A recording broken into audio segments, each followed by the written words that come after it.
여러분, 2026년 한국 증시 정말 중요한, 어쩌면 역사적인 전환점 앞에 서 있습니다.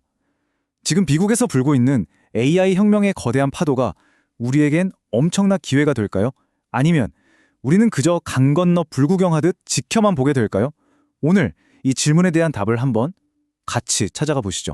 자, 이 한 문장이요. 이게 바로 2026년 세계 경제의 판을 딱 보여주는 말입니다. 미국은 AI라는 초고속 열차에 올라타서 질주하고 있는데 그럼 한국은 어디쯤 서 있게 될까요? 바로 이 역학관계에서 모든 이야기가 시작됩니다. 그래서 결국 이 질문으로 귀결되는 거죠. AI라는 날개를 달고 헐헐 나는 미국을 보면서 과연 우리도 그 옆에서 함께 날 수 있을까?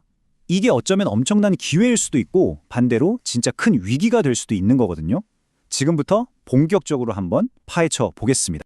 자, 그럼 첫 번째 파트부터 시작해볼까요? 모든 이야기의 출발점이죠. 지금 전 세계 경제를 그냥 통째로 뒤흔들고 있는 미국의 AI 혁명. 대체 이게 어느 정도인지부터 한번 짚어보겠습니다. 지금 미국 경제에 뭐랄까 근본적인 체질 개선이 일어나고 있어요. 예전에는 사람들이 돈을 쓰는, 그러니까 소비가 경제를 이끌었다면 이제는 완전히 달라졌습니다. AI 인프라를 깔기 위한 기업들의 어마어마한 투자, 바로 이 설비 투자가 새로운 엔진이 된 거죠. 와, 근데 이 투자 규모가 정말 상상을 초월합니다. 분석을 보니까 빅테크 기업들이 데이터 센터나 전력망에 쏟아붓는 돈이 미국 전체 GDP 성장의 무려 40% 이상을 이끌 거라고 해요. 40%요. 이게 무슨 뜻이겠어요? AI가 더 이상 미래 기술 같은 막연한 얘기가 아니라 지금 당장 경제를 움직이는 핵심 동력, 진짜 돈을 버는 엔진이 됐다는 아주 강력한 신호입니다. 이런 엄청난 흐름은 당연히 월가의 생각도 완전히 바꿔놓고 있죠. S&P 500 지수가 7,000, 8,000포인트를 갈 수 있다.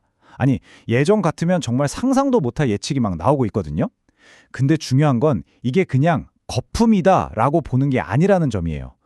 AI가 가져오는 생산성 혁명이 경제의 레벨 자체를 한 단계 끌어올리는 거라서 이건 새로운 기준, 뉴 노멀이 될 수 있다는 거죠.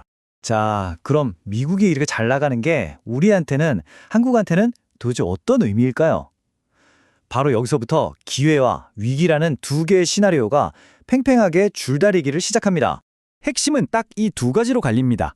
먼저 좋은 시나리오, 바로 기회 쪽을 볼까요? 우리가 반도체 같은 핵심 부품을 공급하는 아주 중요한 파트너로서 미국 성장의 혜택을 함께 누리는 거죠. 이걸 낙수 효과라고 부릅니다. 그런데 반대편에는 진짜 아찔한 시나리오가 있어요. 바로 위기인데요. 전 세계 돈이 전부 역시 미국뿐이야 하면서 미국으로만 쏠리는 거예요. 그렇게 되면 한국 시장은 완전히 소외되는 디커플링 현상이 나타날 수 있다는 겁니다. 다음으로 넘어가서 이게 어떻게 한국 시장의 구체적인 기회로 연결되는지 보시죠. 과연 어떤 분야가 이 흐름을 주도하게 될까요? 분석을 종합해보면 크게 세 가지 분야가 한국 시장의 성장을 이끌 걸로 보입니다. 그 첫 번째 주자는 다들 예상하시겠지만 단연 반도체입니다. 특히 AI 칩에 꼭 필요한 부품, 바로 HBM, 고대역폭 메모리죠. 엔비디아 같은 회사들 때문에 지금 HBM 수요가 말 그대로 폭발하고 있거든요. 근데 이 HBM 시장의 세계 최강자가 바로 우리나라 기업들이잖아요. 이건 우리 기술 대기업들한테는 직접적인 호재가 될 수밖에 없는 거죠. 그리고 여기서 아주 재밌는 두 번째 기회가 파생됩니다. 보고서 표현이 재밌는데 AI 데이터 센터를 전기 먹는 하마라고 하더라고요. 진짜 엄청난 양의 전기를 쓰거든요. 그럼 이 많은 전기를 공급하려면 뭐가 필요할까요? 바로 변압기, 케이블 같은 전력 인프라죠. 이 수요가 미국에서 폭증하면서 우리나라의 관련 산업재 기업들한테 완전히 새로운 수출 시장이 열리고 있는 겁니다. 마지막 세 번째는 국내 요인입니다. 바로 기업 밸류업 프로그램인데요. 오랫동안 지적받아온 코리아 디스카운트를 해결하기 위한 정책이죠. 쉽게 말해서 배당을 많이 주거나 자사주를 사들이는 등 주주들에게 잘하는 기업들이 앞으로 더 주목받을 거라는 거예요. 특히 금융, 자동차, 지주사 같은 종목들이 여기에 해당될 수 있겠죠. 자, 지금까지는 장밋빛 전망을 좀 봤는데요. 이제 동전의 뒷면을 볼 차례입니다. 이렇게 좋은 시나리오를 한순간에 무너뜨릴 수 있는 우리가 반드시 경계해야 할 리스크들도 분명히 존재하거든요. 우리가 맞서야 할 역풍은 크게 세 가지입니다. 표를 보시면 첫째, 강달러. 달러 가치가 너무 높아지면 외국인 투자자들 입장에서는 굳이 원화 자산, 즉 한국 주식을 살 이유가 줄어들겠죠. 둘째, 미국의 높은 금리. 미국이 금리를 계속 높게 유지하면 우리 한국은행도 마음대로 금리를 내려서 경기를 살리기가 굉장히 부담스러워집니다. 마지막으로 미국 대선 같은 정치적인 불확실성. 누가 되느냐에 따라서 관세 정책 같은 게 확 바뀔 수 있으니 이것도 절대 무시 못할 변수죠. 자, 그렇다면 이런 기회와 리스크 사이에서 우리는 어떤 스탠스를 취해야 할까요? 자료에서는 아주 명확한 키워드를 제시합니다.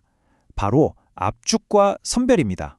이걸 3단계로 풀어볼 수 있어요. 1단계, 시장을 이끄는 핵심 주도주는 계속 가져가는 겁니다. AI 트렌드의 중심에 있는 반도체나 전력 설비 같은 것들이죠. 2단계, 퀄리티를 따져봐야 합니다. 그냥 좋을 것 같다는 기대감만 있는 회사가 아니라 진짜 이익을 내서 실력으로 증명하는 기업에 집중해야 한다는 거죠. 마지막 3단계, 안전장치를 마련하는 겁니다. 변동성이나 외부 충격에 대비하기 위한 방어 포트폴리오를 구축하는 거죠.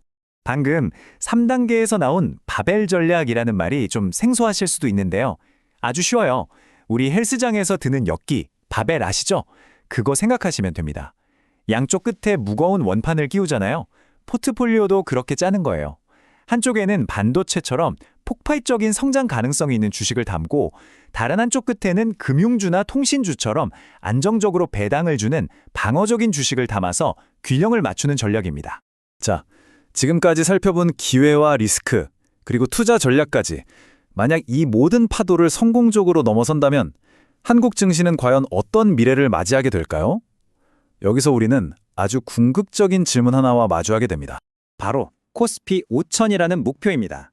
그런데 분석에서는 이 목표에 도달하려면 두 가지가 반드시 필요하다고 말해요. 첫째는 당연히 기업들이 혁신을 통해 실적을 내는 것이고, 둘째는 자본시장 자체가 주주가치를 최우선으로 여기는 방향으로 체질을 완전히 바꿔야 한다는 겁니다. 그래야 글로벌 자금이 믿고 들어온다는 거죠. 그리고 이 모든 야심찬 목표가 바로 5000이라는 숫자에 담겨 있습니다. 이건 단순한 숫자가 아니라 한국 증시가 한 단계 레벨업하는 것을 상징하는 이정표 같은 거죠. 그래서 오늘 이야기의 마지막은 이 질문으로 맺으려고 합니다.